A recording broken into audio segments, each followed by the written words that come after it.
আমি আজকে বানাবো ফ্রুট স্যালাড।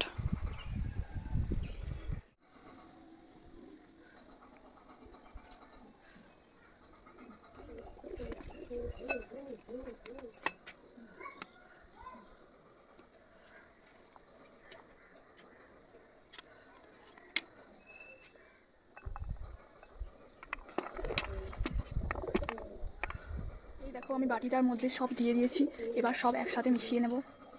তার আগে একটু চাট মশলা দিয়ে দেবো, অল্প সামান্য একটু চাট মশলা দিলাম। এবার আমি সব মিশিয়ে নেব।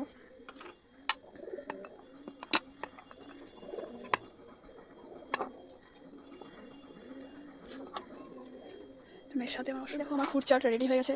এবার আমি খেয়ে দেখবো কেমন হয়েছে।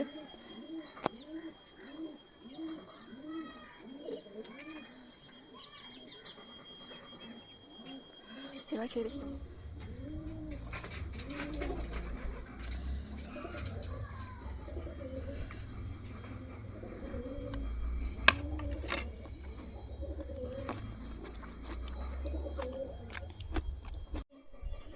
দারুণ লেগেছে খেতে, এটা আমার মিক্স হয়ে গেছে সব।